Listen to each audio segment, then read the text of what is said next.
What's up, guys? Welcome to NMD TV. Canes all day. If you're rocking with you, then you know what to do. Hit that like, subscribe button so you never miss out on a video. I'm your host, Grant, and today we're taking a look at Mario Cristobal talking on the Joe Rose Show. We do this every Monday after every game because I feel like Mario gives little tidbits to our guy, Joe Rose. If you want to see the interview without my commentary, then click the link in the description to the Joe Rose Show. I'll leave that link for you.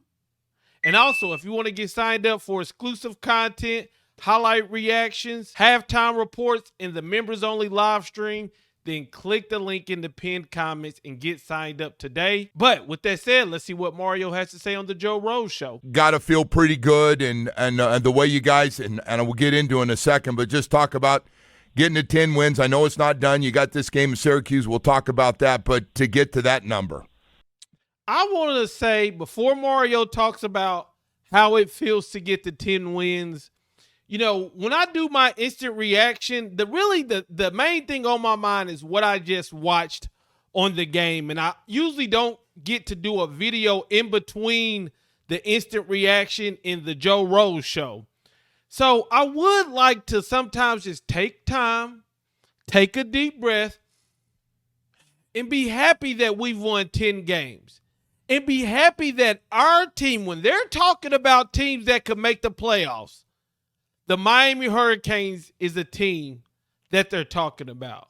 And also, to be happy that we won the state champs this year. To be happy that we went undefeated at Hard Rock.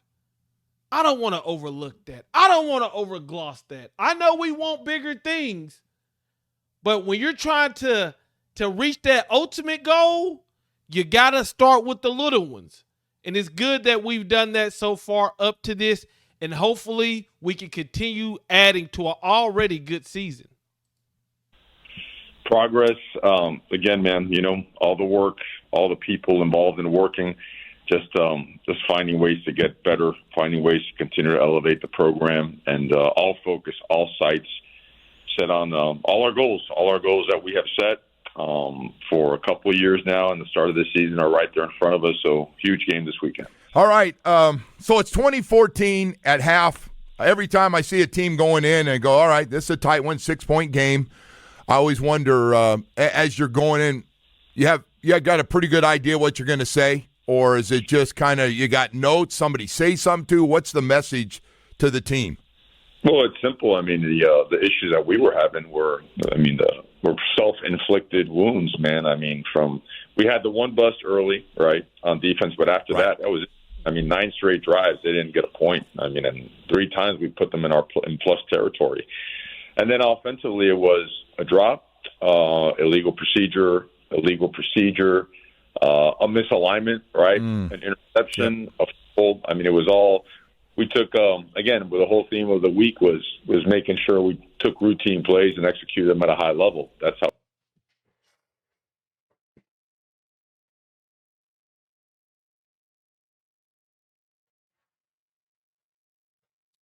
Y'all know I love Cam Ward. Y'all know I ride with Cam Ward. But I believe, and he's already great. He's already good.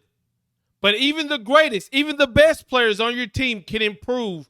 And I believe if doing the easy thing, doing the routine things at an excellent mark, that's Cam's next step.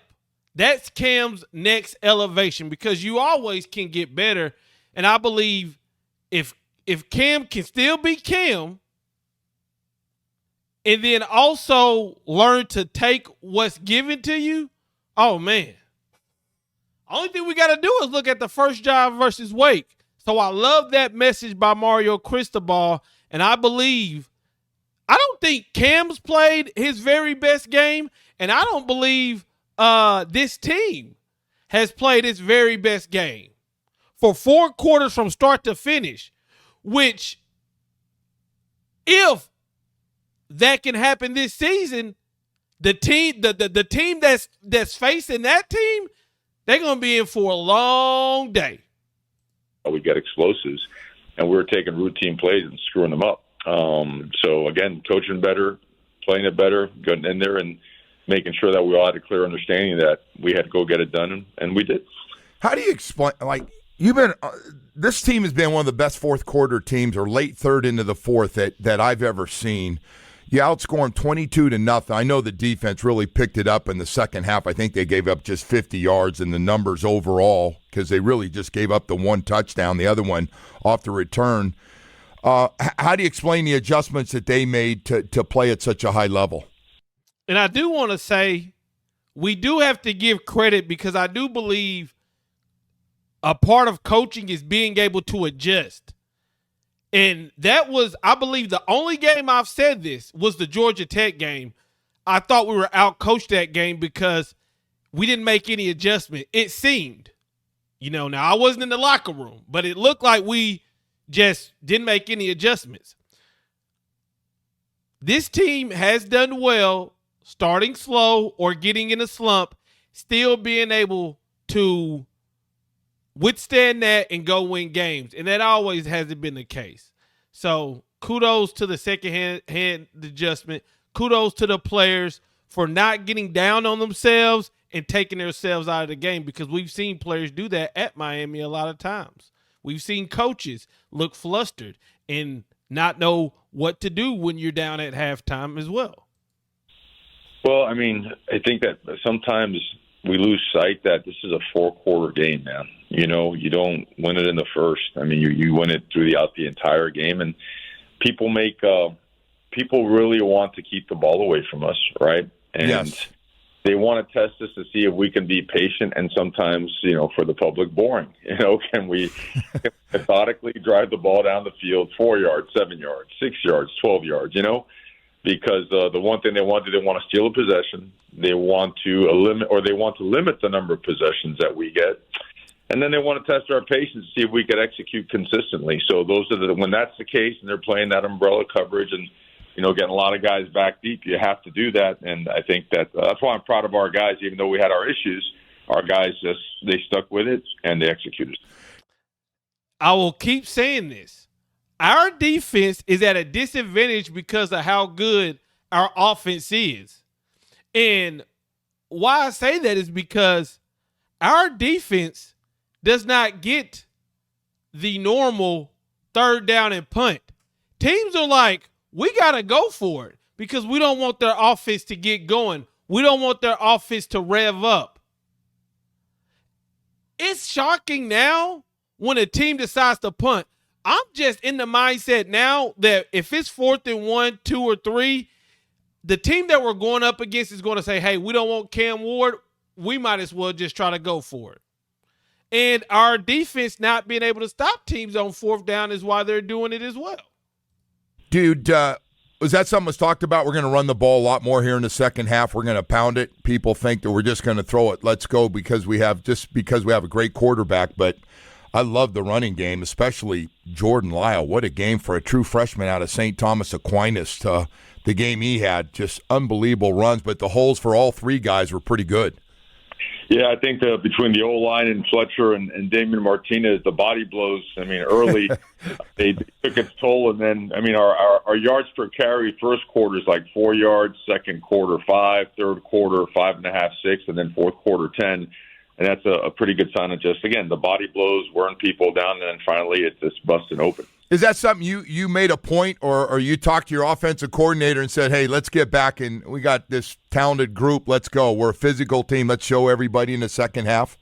Well, I think Coach Dawson, the offensive staff, they're always aggressive, and aggressive comes in different forms. Sometimes, you got a chance to throw it over people's heads and create like really bang, bang, wow, explosive plays. And other times, it's being aggressive because they're presenting a numbers and leverage advantage for you, and you got to take advantage of it. It's just not as flashy. And I thought those guys did a great job finding those holes, attacking them, and eventually, again, that thing broke open. I think that's what we're going to have to do for the rest of the season because teams do not want to give Cam Ward. What I like about Cam is his ability.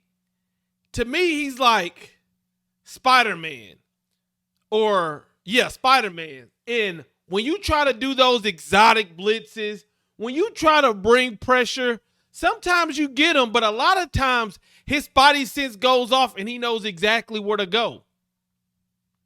So it's like, look, let's just see if Miami can be patient. Let's see if Cam can be patient and just not blitz, just rush for maybe one time we may beat their tackle and get a sack, but let's make them see if we can pound the rock. And I love how Damian Martinez runs the ball. I love how Mark Fletcher runs the ball. I believe, and I'm not trying to take any away from A.J. Allen and Jordan Lyle, but I think people think that if we put them in from the beginning, they're just going to break those long runs. I do think we need a game breaker, but I'm not saying let's start Jordan Lyle because he's going to end up breaking a long one in the first quarter. I believe a product of A.J. Allen and Jordan Lyle's big runs have been from the pounding that Martinez and Fletcher, similar to what Mario Cristobal has said, they're pounding you, they're pounding you, they're pounding you. And then you get this fresh young buck in the game. And then you get, and credit to A.J. Allen and Jordan Lyle, because when they get in the game, they're not playing around. They're not soaking, saying, oh man, now I get in the game. No, they get in there, they ready to go. So I do want to say credit to Coach Merritt, because I do love our running back room, and I think it's tough to be able to rotate all these guys in to get it just right, make sure they're not mad, make sure they're not sad, and I think showing what A.J. Allen and Jordan Lyle do when they get into the game in the fourth shows you how he's keeping them focused and keeping them ready. So shout out to Coach Merritt for that. And also we got to think about other parts of the running back position, pass pro, and things of that nature. You know, I like our running game. I do think that if we can get, because I feel like Martinez and Fletcher, they haven't really had one of those big long runs. I would like to see Jordan Lyle and Allen like rotate in a little bit earlier, but I'm not saying put Jordan Lyle in and he's going to break off a 100-yarder in the first quarter. You know what I'm saying? So if that makes sense, I hope it does. But basically I'm saying I love our running back room. I like how we're doing it. And shout out to Coach Merritt. There's just so many things. Mish Powell got a nice pick six, also had a sack in the game, really being aggressive and getting in the throwing lane for a quick pass off a blitz that you guys were set for. Talk about how big that play was, even though I know they respond with a kickoff return. Yeah, it was. I mean, that thing right there, that was the biggest play of the game, because they did have some momentum. They scored on the first drive. They were driving. And after that play, man, it was, again, 9 straight series where there were no points, about 4 3-and-outs, and I think 2 4-and-outs. And, I mean, one time we turned over the ball, I think, at our own 30-yard line. So that's hard. That's really hard to do, and to hold a team like that under 200 yards, with that slow mesh concept and some of the other challenges they presented, just really a great job by the defense, the players, just spending all that time during the bye week on communication, alignment, assignment, and it really paid off. Mish Powell definitely with the play of the game, but he had a great game. He had a sack, interception, 2 pass breakups, almost got another interception, and 3 tackles, and definitely the play of the game with the touchdown. So shout out to him. I thought Moulton played good. The defense, they did good. Now my question to the defense is this. For three quarters, because the first quarter they drove down your throat, went for it on third down, and then they were starting to do that, and then Mish Powell made that play of the game. Was that lucky? I'm asking the defense. Or is this are y'all starting to rev up? Because, Damari warmed up, Elijah Austin, I don't know if he was in warm-ups, but I know Damari was warming up, but he didn't play. So that's what I'm asking. Was this a one-off, or are y'all ready to make a run defense? Because you do it once, I'm like, You do it against Syracuse, and I'm going to be your biggest cheerleader. Coach, we haven't talked about one receiver very much. We've talked about some of the wide receivers. Elijah Arroyo, so friggin' good. I mean, obviously, if you wanted to make it a point, he could have 60, 70 catches in a season. Talk about how good he's been. Yeah, he's a young Joe Rose, man. You know, the guy's I got nothing in common with that guy's speed. Oh, my God. Yeah, maybe the speed's a little off there, but I mean, no, you saw him detach. You saw him in the backfield. You saw him down the field. You saw him in the quick game. You saw him blocking as an extra puller, in line, in the backfield as a sniffer. He does it all. I mean, besides his physical play, you've got to be really intelligent, have a high football IQ to do all the stuff he does. And brother, he has fun, man. He is physical. He gets after it. He's relentless in his effort, and he is the ultimate team player, man. I'm so mad that he's not going to be back next year. I mean, I'm guessing that he's going to decide to leave, but I'm so happy for him. But I'm pissed off that we didn't get 3 years of this, man, because injuries robbed us. And I remember them telling us a story about how, you know, he was doing rehab and he wasn't supposed to travel, but I think he paid his own way to a game or something.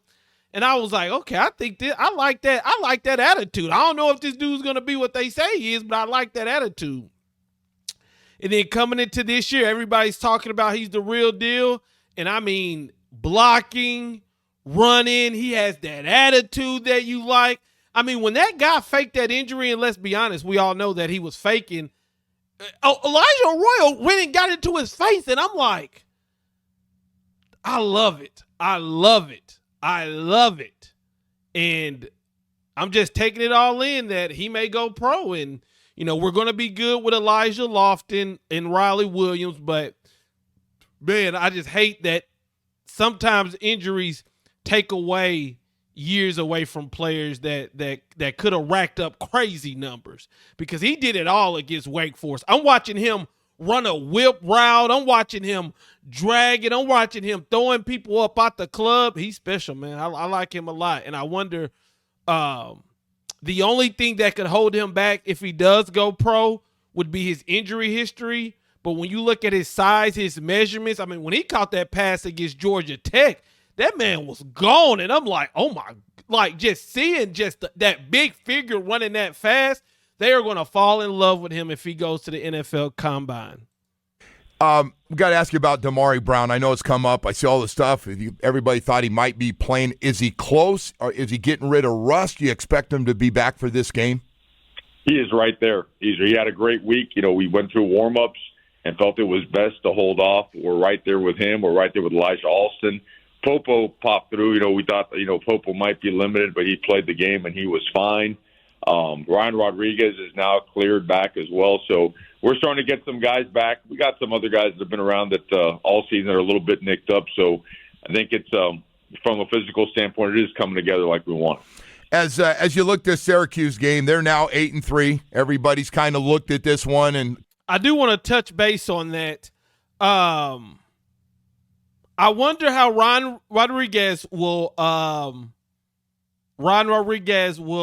affect the offensive line, because I feel like once we got Jalen back and once we put Jalen in, Markel in, they look really good. So I wonder how they'll have Ryan. Will he get snaps in? Will he rotate in? That's going to be interesting to see.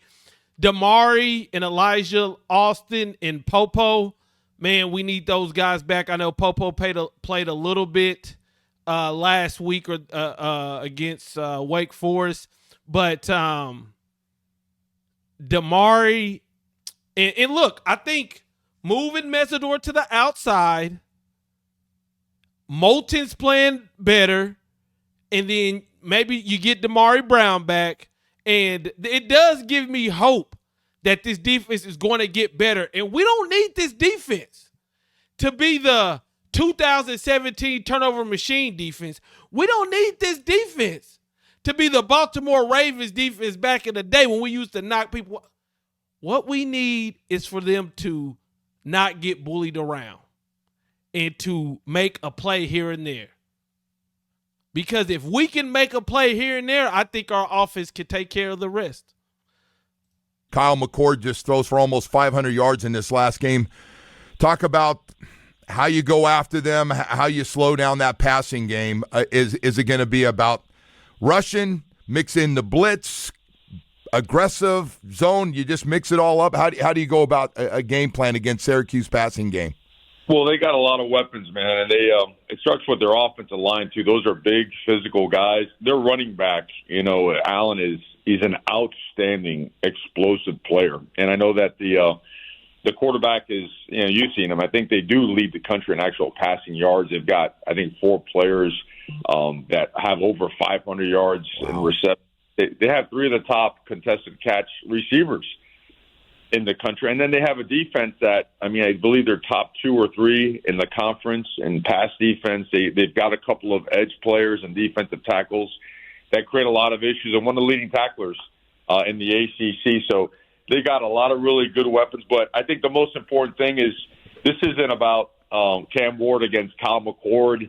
This isn't about Xavier Restrepo against Gadsden. This isn't about Akeem Mesdor and Ruben Bain against Fadil Diggs and a sack record. This is a Miami Hurricane team against Syracuse. That's what it is. And the more that we just keep harping on that, working like that, applying the pressure to make sure we all understand it, that's what it's always going to be about, is finding a way to be 1-0.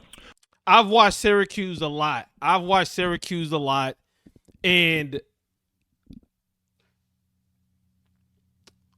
Kyle McCord is hot or cold. If he's hot, he can keep this team going. If he's cold, it's not going to be good. I wonder if they're going to change up their game plan to run the ball more, because if they try to put this game in Kyle McCord's hands, I do think our defense can handle him. I do think our defensive line can get pressure on him. And the way that I feel like Pitt and Stanford, they lost to Stanford, Syracuse did, was Stanford, they played a conservative defense. And Kyle McCord and his receivers, they do a lot of option routes and stuff like that. There was a lot of miscommunication, and Stanford forced a couple turnovers, and they ended up beating them. And Pitt, they forced like 4 interceptions in one half. So Syracuse got to show me. I think Miami's ready. I think Miami's going to win. I want to look more at Syracuse. Their running back is pretty good. I watched him against UNLV when he ran over UNLV star linebacker to win the game in overtime. So I don't think this is an easy team, but I do think people are a little bit overrating them. I think our squad's going to be ready to go. What's up? Because I tell you this, I would rather take on a quarterback who's going to drop back than a Georgia Tech style offense who's going to run the ball and run the clock. That's what I think. The message of, if you're looking at it, I know every week you talk about cleaning things up and moving on. What things would you like to see cleaned up the most from last week to getting ready for this week with Syracuse? Pre-snap penalties. We had 2 illegal procedures when we were trying to go a little bit too fast when we weren't set, and that can't happen. We got to take complete ownership of that. Our team leadership, who has done an awesome job and who I wouldn't trade for anybody in the world, they're awesome. We're going to crank it up even more. We had an alignment issue, right, on an unbalanced set that was, I believe, a 9-yard gain, got us at the 24-yard line. Instead, it comes back, and we end up, turning the ball over. Those are the things that we have been good at that showed up a little bit on Saturday that cannot show up going forward. The special teams, the return, and obviously the guys got extra gear fast in that game that took off. I think it was I heard him say he was a Virginia 100-meter champion, state champion. But what happens on that, Coach? Just guys not staying in their lanes? Simplicity, lack of physicality on that rep. We had been really physical. We had gotten a whole lot better. In fact, the next one is the perfect rep, but that particular rep, 2 things happened. Number one, we weren't physical. We weren't button pressing and making a mess at that 20, 15-yard line area. And then contained player needs to squeeze that a hell of a lot more so that our safety could fit that. Our safety is supposed to umbrella that thing, be about 5 yards behind that front line. Instead, he dove on in there, put his head down, he whiffed, and didn't give a chance for everybody retracing to get that guy on the ground, and he ran by all of us. The Can't happen. It just can't happen. Sick of this shit. Louisville. Was that Louisville that we popped the fumble? We got a touchdown, and then they ended up returning the kick, and then this happens. Can't have that. Going back to Jordan Lyle for a second, a true freshman who, by the way, you didn't even have for spring football, right? He came in. You can't graduate early from St. Thomas High School, right? You can only come during the summer. Has he surprised you in just how good he's been? No, it's him like the rest of the guys, like Fletcher, Chris Johnson too. I mean, A.J. Allen, all those guys have been impressive. But in regards to Jordan Lyle, watching him in high school, we all felt that he would be an impact guy. We all felt that he had a chance to be one of the best to ever go to the University of Miami. He's as good as a running back as I've ever had the opportunity to recruit. And his mentality, that like he's a hard-ass, tough-ass dude that he wants all of it. I mean, he's all about it, and you could get after him because he's been coached at such a high level that his football IQ and his respect for the game and approach to the game is awesome. The other guy from St. Thomas, because we were talking, this popped up with all the St. Thomas folks about how good Frederic. That was the one coach your guys mentioned it right off the bat, to be fair. It wasn't like, but everybody going, oh, yeah, well, they got him too. But he was kind of like the throw-in. Nobody really knew just how good a corner he was. I thought y'all was lying. Listen, coming into the season, people were saying, O.J. Frederic. I'm like, look, they are not starting a freshman corner. Lo and behold, they do start him, and he has gotten better every game. Now this week, he really will be tested because you got a quarterback who's good enough. And like Mario said, their receivers lead something in contested catches. But O.J. Frederic was a player that definitely caught me off guard. And when y'all said he was good, by y'all, I mean, there was people who were saying it all over the timeline and telling me about it. I said, yeah. It's just camp hype. But no, they played him, and I'm happy they did. And he's gotten better. That guy from day one has just been at a different level of doing things. Yeah, he really has. And, he'll have his biggest test this week. And he's up for the challenge. He goes about his business like a pro, like a veteran, but he was raised by awesome parents. He was in an awesome system in high school, and he just doesn't flinch. There's no hesitation, reservation about him whatsoever. That guy's a complete pro in his approach, and he works hard. With the $5 meal deal at McDonald's, you pick theirs. Classic bricked out. But I agree, this first recruiting class is two of the best in the country, two of the best in the history of University of Miami football. How's this thing looking right now? And I know that you've got some guys that are still getting ready to make decisions, because I think, and you probably agree, this first national signing day is the most important one. Looks like a majority of the guys will sign. Without a doubt. We like the balance of what we've done the last couple of years, really build it through the high school ranks, and then at the same time pick up the right portal pieces to put it together.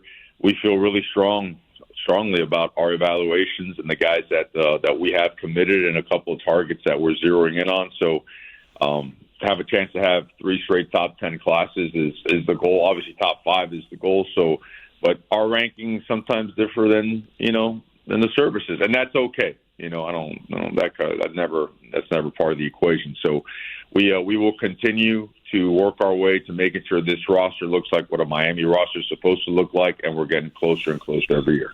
I got to ask you, in the new recruiting days, I knew it's no longer new, not since you and a few other guys that have been so good at it around the country, but if a guy's going, hey, coach, right now I'm kind of committed to going there, when do you finally give up on a guy if you really like him and he's telling you it's like, I'm staying where I'm already committed to. I appreciate it and I really like the time. When do you know is the right time to kind of let it go, or just to keep going like the relentless personality that you have? No, treat it like prom. Just keep asking and going at it. So you got to, don't worry about rejection. Don't take it personally. I mean, I remember Gary Stevens, man, great Gary Stevens. You saw it. Don't ever take recruiting personally. You just go. At the end of the day, when you hop out there in spring ball, what do you want it to look like, right? Like we should do that at Alabama as well. When in the summertime, when you have your 3-hour vacation, because that's about it, and you're going to leave the building and you look out there for warm-ups before they go to a training session, what do you want that thing to look like, right? Yeah. And it should look a certain way. So the focus is always – and you can't skip. You really can't skip a class. You can't allow for a hole to develop because a hole could turn into a cavern quickly, and all of a sudden it'll cost you a game or two and more. So, it's coaches got to if you can't recruit, if you don't bring value of recruiting, and when I say recruiting, I'm talking about identifying – number one, right? That's the most important thing.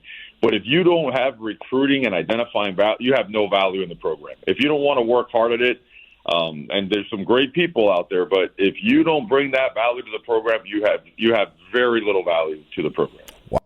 That's exactly why when it comes to talent acquisition, I tell people that I'm not worried about Miami Hurricanes.